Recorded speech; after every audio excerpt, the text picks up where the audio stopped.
প্রিয় দর্শক আসসালামু আলাইকুম। এখন আমরা আছি কেবল কারে আমরা স্কাইওয়ে রাইডে এনজয় করছি আমরা। আর আমরা যাচ্ছি গ্যাংটিং হাইল্যান্ডে। তো গ্যাংটিং হাইল্যান্ডে আপনাদেরকে যেতে হলে প্রথমে চলে যেতে হবে কেবল কার স্টেশন আওনা স্কাইওয়েতে। আর আপনি মালয়েশিয়ার যে সিটিতেই থাকেন, বিশেষ করে কুয়ালালামপুর থেকে যেতে চাইলে আপনাকে ট্যাক্সিতে বা বাসে করে আপনি চলে যেতে পারেন আওয়ানা কেবল কার স্টেশনে। ওখান থেকে আপনি টিকিট করতে পারবেন। তবে টিকিট কিন্তু অনেক সময় রিঙ্গিতে করা যায় না, আপনার কার্ড ইউজ করলে ভালো হয়, কারণ ওই স্টেশনগুলোতে চাই কার্ড, সাথে আপনার কার্ড ক্যারি করলে বেটার হয়। তো আমরা 5 জন গিয়েছিলাম, 5 জনের প্রায় বাংলাদেশি টাকায় আমাদের 12,000 টাকার মতো লেগেছিল। আর আমরা স্কাইওয়ে স্টেশন থেকে আমাদের গ্যাংটিং হাইল্যান্ড পৌঁছাতে 20 মিনিটের মতো টাইম লেগেছিল। এটা আমার লাইফের একটা বেস্ট এক্সপিরিয়েন্স ছিল কেবল কারে, কারণ বেশ কয়েকবার কেবল কারে চলেছি। তো এটা আমার কাছে মনে হচ্ছিল বেস্ট, কারণ এটার ভিউটা এত সুন্দর ছিল। কারণ আমি ইন্ডিয়াতে চলেছি আর বেশ কয়েকটা কান্ট্রিতে চলেছি, কিন্তু মালয়েশিয়ারটাও এক্সপিরিয়েন্স অনেক ভালো ছিল।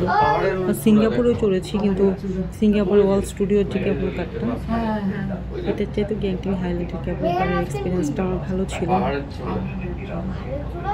আর মেঘগুলো তুলার মতো ভাসছে, আর এটা তো একদিকে যায় আরেক দিকে আসে, বাইরে থেকে কেবল কারগুলো ক্রস করে যাচ্ছিল। তো অনেক ভালো লাগছিল।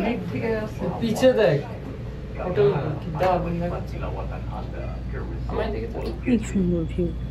আর আমরা এখন পাহাড়ের উপরের দিকে উঠছি, আসার সময় নিচের দিকে নামবো। এখন আমরা যাচ্ছি উপরের দিকে, এই জন্যে পাশেগুলো আমাদেরকে ক্রস করে যাচ্ছে।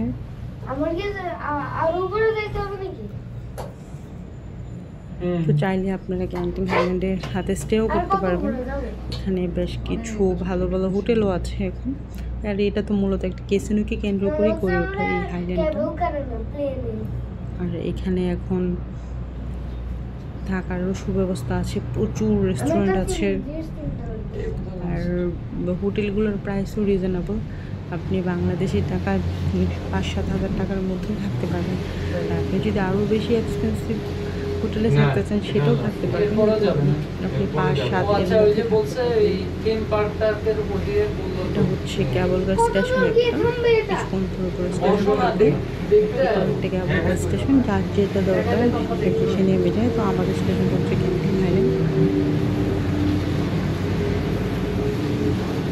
এই জন্য আমাদেরকে অনেকগুলো ক্রস করে যাচ্ছে, আর এখানে একটা স্লোলি যাচ্ছে, কারণ যার জন্য আমার দরকার ওই স্টেশনে সে নেমে যাবে।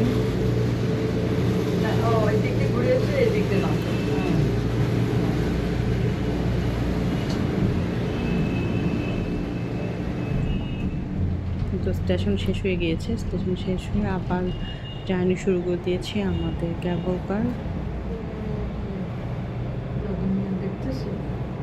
নিচ দিয়ে সব বিল্ডিংগুলো দেখা যাচ্ছে। এটা যেহেতু পাহাড়ি এলাকা, জন্য আশপাশে ছোটো ছোটো বিল্ডিং, শহর না, এখানে সব হচ্ছে মেঘ আর ছোটো ছোটো পাহাড়, খাদ নিচে দেখা যাচ্ছে। এখানে ছোট বড় অনেক পাহাড় আছে। তো আমরা সবচেয়ে উঁচু যে পাহাড়টা আছে ওই পাহাড়টাতে যাচ্ছি। তো যেতে যেতে আমরা একটা সুন্দর টেম্পল দেখতে পাবো। ওই টেম্পলটাও একটা টুরিস্ট স্পট, চাইলে ওখানেও থাকতে পারে, কিন্তু আমরা টেম্পলটাতে যাচ্ছি না, কারণ আমাদের টাইম খুবই কম ছিল। আমরা তো স্টে করবো না এখানে, আমরা ভুল করেছি একটা, আমাদের একদিন এখানে থাকা উচিত ছিল, কিন্তু এটা যে এত সুন্দর এখানে যাওয়ার আগে বুঝিনি। নিচে আমরা গ্যাংটিং হাইল্যান্ড থিম পার্ক দেখতে পারবো কিছুক্ষণের মধ্যেই। আর যেখানে বিল্ডিংগুলো দেখতে পাচ্ছেন এগুলো হচ্ছে হোটেল, সবগুলোই পার্কটা দেখা যাচ্ছে। ওই যে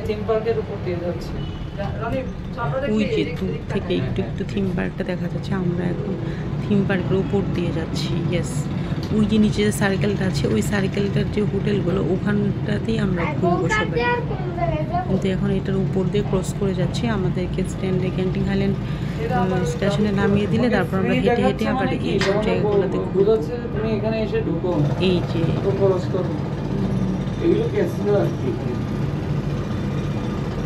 কি অসম্ভব সুন্দর, কিন্তু পাহাড় ছিল, পাহাড় থেকে আমরা শহরে চলে এসেছি। ওই যে একটা জানালার মধ্যে দেখা যাচ্ছে তার কি ভিতরে প্রবেশ করেছে। এইটাই হচ্ছে মূলত আমাদের স্টেশন। ওখানে নেমে আশপাশে যে বিল্ডিংগুলো আছে এই বিল্ডিংগুলোতে আমরা মূলত ঘুরবো আজকে। পাশে আছে থিম পার্ক, কিন্তু আমাদের থিম পার্কে টিকিট করা নেই। আমরা যদি থিম পার্কে যেতে চাই তাহলে আমাদেরকে আবার এক্সট্রা করে টিকিট করতে হবে। ওইটার কোস্টিংও পড়বে দেখা যায় যে 12 থেকে 15,000 টাকা। আমরা তো ফ্যামিলি মেম্বারও নেই, এই জন্য আর ওখানে যাইনি। তবে ক্যাম্পিং হাইল্যান্ডের যে ফ্রি রেস্টুরেন্ট ক্যাসিনোগুলো আছে ওইগুলাই এত বিশাল এরিয়া, একদিনে ওই করে শেষ করতে পারবো না। ওখানে আবার একটা পার্কও আছে, টকিং পার্ক, ওইটাও ফ্রি, ওইটাতেও প্রবেশ করতে টিকিট লাগে না। আমরা যেহেতু টুরিস্ট একসাথে আমরা 3টা কান্ট্রি ঘুরছি, এই জন্য আমাদের যদি চিন্তা করে ঘুরতে হয় যেগুলোতে টিকিট ফ্রি ওগুলোরই মূলত আমরা ঘুরছি, যেটা দেখে সমস্তগুলোকে অ্যাভয়েড করে ট্রাই করছি। কিছুটা কমাতে থাকবেন। এখানে বেশিক্ষণ ভিডিও করতে পারে না, যেহেতু নতুন আসে ভিডিও করতে গেলে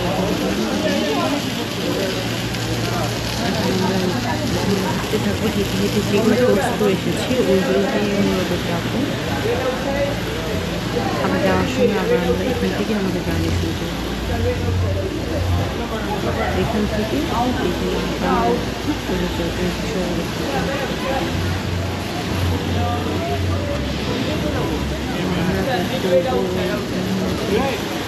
বিকেলে 3:30-4টার মধ্যে যাবো, এবং রাত তো বেশি রাত হয়ে গেলে পাখি করতে ভালো লাগবে। এতক্ষণ ভিডিওটা নামার সময় আমি আরেকটা করতে